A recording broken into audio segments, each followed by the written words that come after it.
Salut tout le monde, je suis de retour pour une vidéo, pour un tuto maquillage. C'est les vidéos que j'adore particulièrement faire. Donc voilà, j'ai tenté ce maquillage avec une palette que j'ai découverte grâce à ma youtubeuse préférée Jaclyn Hill des États-Unis. C'est la palette Morphe 350. En fait, la marque Morphe est super parce qu'elle est pas chère du tout, elle est de super qualité. Et il livre à l'international et il livre rapidement quoi. Donc cette palette, je vous la montre, donc c'est principalement basé sur cette palette. C'est juste le rêve de toute brune, yeux verts, marron, voilà. Vous allez vous régaler avec cette palette. Donc j'espère que cette vidéo vous plaira et si vous avez envie de voir comment j'ai fait ce maquillage, restez connectés. À de suite. Je commence ce maquillage par la base lissante Step 1 de Make Up Forever. Ils ont beaucoup de bases lissantes ou hydratantes ou matifiantes pour préparer votre maquillage. Et ce qui est sympa, c'est que ça aide votre fond de teint, votre peau à mieux adhérer. Une espèce de petite réaction à un produit. Donc comme c'est rouge, je mets un correcteur vert. Je mets le Fix It de Dior, un truc super qui permet aussi comme un anti-cerne ou un correcteur. Et puis je vais commencer à travailler le teint avec ma CC crème d'Herborian. La CC crème, elle va tout faire. Elle va corriger le rouge, le jaune, le vert, le bleu, le violet. Enfin, vraiment, c'est une correctrice de teint. Teint Miracle de Lancôme, numéro 4, que je vais associer avec une petite huile essentielle hydratante. Donc n'importe quelle huile essentielle cosmétique fera l'affaire. Vous pouvez trouver ça surtout dans les magasins bio. Mais attention, pas une huile essentielle que vous faites brûler pour que ça sente bon. Une huile essentielle cosmétique, les filles. Donc voilà, chez MAC, ils en font, notamment c'est surtout les maquilleurs professionnels qui vont faire ça. Et mon petit pinceau M439 de chez Morphe.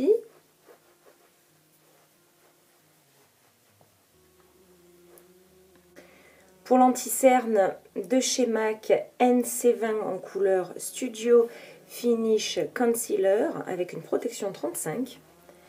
Et c'est la gamme qui est la plus épaisse, la plus correctrice. Donc je vais la mettre à l'angle de mon œil, là où souvent la cerne est la plus marquée, et un petit peu à l'intérieur, parce que souvent on a de l'ombre. Et toujours en couleur NC20, mais une texture plus légère, le Pro Longwear Concealer, toujours de chez MAC. Là, c'est mes chouchous de chez Chouchou.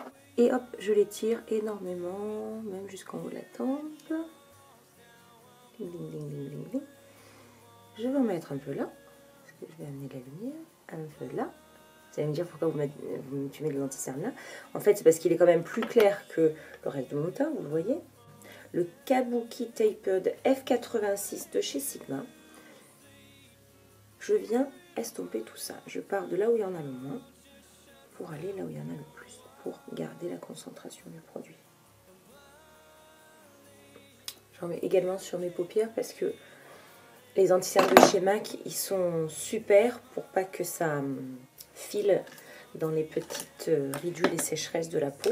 Donc comme ça prépare ma paupière au fard à paupières que je vais mettre. Donc là, je brosse d'avant en arrière mes sourcils. Pas de secret, je fais toujours la même chose pour bien enlever les résidus de fond de teint, de poussière, les petits sourcils qui étaient sur le point de tomber.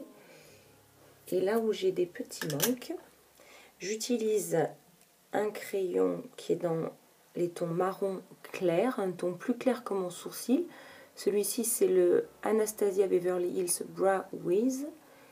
Et donc, je peaufine ma ligne. Là, j'ai un petit creux. Tac, je comble. Et comme il n'est pas très long, celui-ci, je l'étire un peu.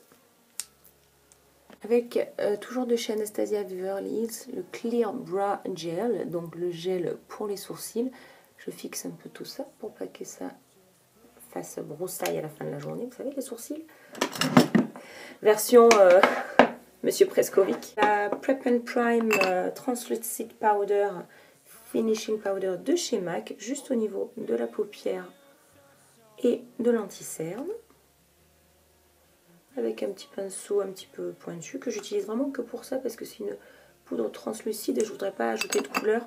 Donc c'est un pinceau que j'utilise uniquement pour les poudres transparentes, translucides et blanches. Et puis je vais juste, pour que mon teint ne soit pas humide mais qu'il puisse, comment dire,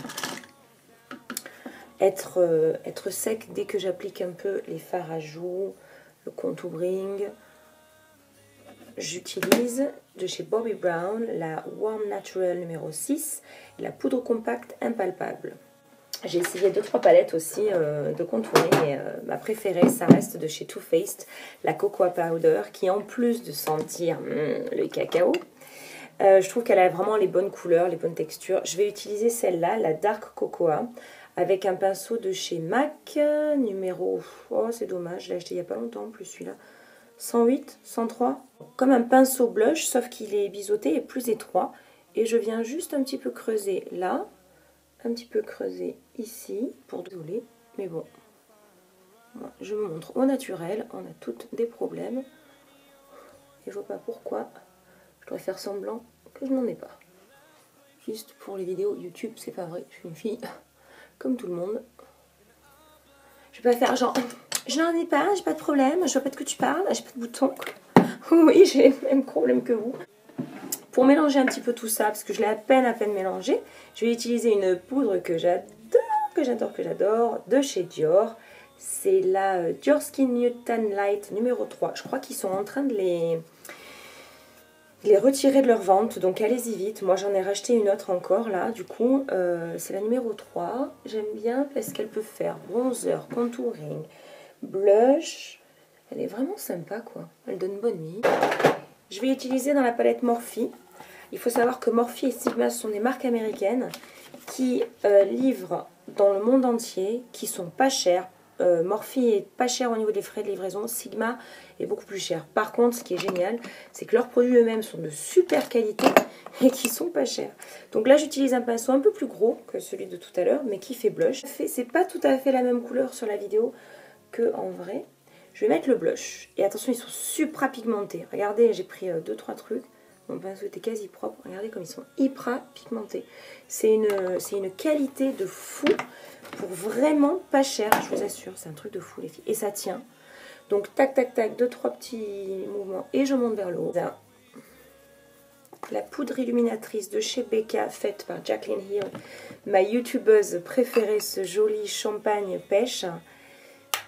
Avec un petit pinceau, j'en mets hop juste sur l'ossature du haut de la joue.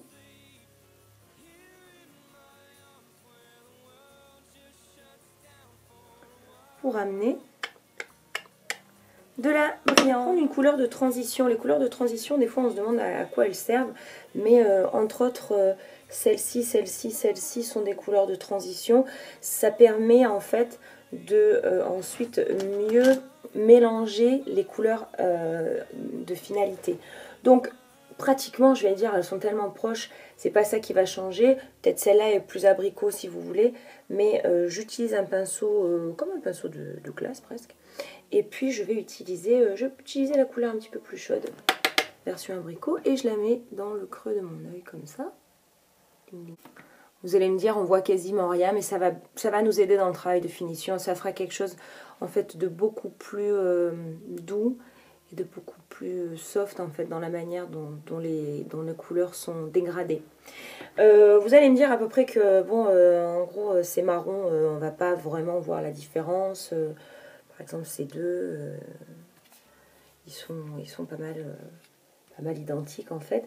Moi je vais partir sur quelque chose d'un peu froid d'abord. Donc je vais partir sur celui-là, le foncé. Toujours avec un pinceau un petit peu fluffy, mais là un peu plus étroit. Et celui-là, je vais le mettre presque un peu sur la partie mobile et un peu dans le creux. Et je l'amène vers l'intérieur. Mais je ne le monte pas. Pour la partie intérieure de ma paupière, j'ai envie de quelque chose d'un peu irisé. Je vais prendre ce joli marron. Il y a un petit peu d'irisé couleur petit bordeaux sympathique. Et je le mets sur toute la paupière mobile. Je me sers de mon écran hein, pour regarder. Et là, avec une dernière couleur de transition, celle-ci, parce que c'est plus qu'un des deux, hop, je vais tout venir mélanger de manière à ne pas avoir de ligne franche pour que ça fasse un joli smoky. Je fais des va-et-vient. Je vais faire un peu le même travail en bas, je vous rassure, pas aussi long, mais juste pour tracer un petit peu mon œil en bas. Je vais prendre le marron qui était le plus foncé et la couleur rouge qui était irisée. Ce sont les couleurs prédominantes de mon maquillage et je vais les mettre un petit peu en bas. Tac, tac. Voilà. Un pinceau avec lequel je vais mettre une couleur mate puisque à peu près il y a pas mal d'irisé dans le maquillage pour souligner l'arcade sourcilière, amener de la lumière. Et avec celle qui est irisée ici, je vais venir mettre hop, à l'intérieur de l'œil pour amener de la lumière. Combien de fois je dis ça dans mes tutos? Non mais c'est un truc de fou. Faites le calcul. Je vous jure, je devrais gagner 10 centimes, je serais millionnaire à chaque fois que je dis je vais amener de la lumière, je vais amener de la lumière. Et ça va, mets un spot sur ta gueule. Pardon. Un petit coup de crayon à l'intérieur, à l'extérieur, à l'intérieur, à l'extérieur. Je mets juste un petit coup de crayon. J'adore ce crayon qui est le Brown 07, le Jumbo Brown de chez Sephora.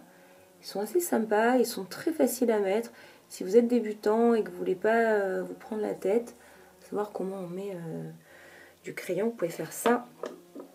C'est assez sympa. Et puis je vais prendre par contre un crayon waterproof de chez MAC, le Pro Longwear en marron, que je vais mettre à l'intérieur de la muqueuse de l'œil.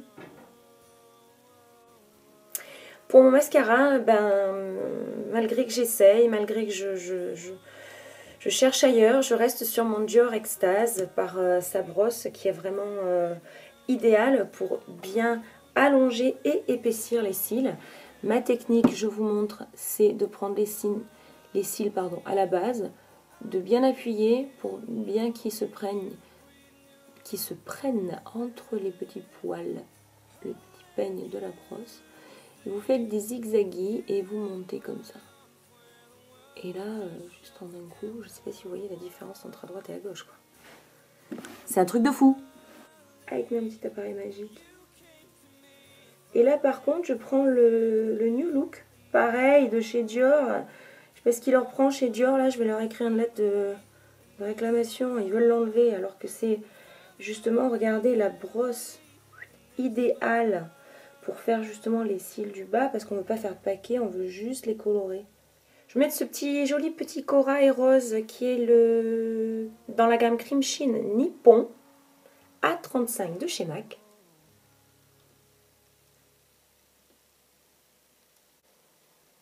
Petit doré de chez Guerlain.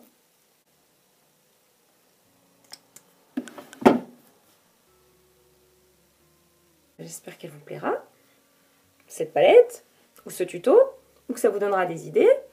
Voilà. Moi, je vous fais à tous d'énormes bisous comme d'habitude. Je vous adore. Merci de me suivre. N'hésitez pas à mettre des petits pouces, à liker mes vidéos, à vous abonner si vous voulez voir plus de vidéos. Je vous fais de très très gros bisous et je vous dis à très bientôt pour de nouvelles vidéos. À bientôt. Ciao, ciao. Mouah. Bisous.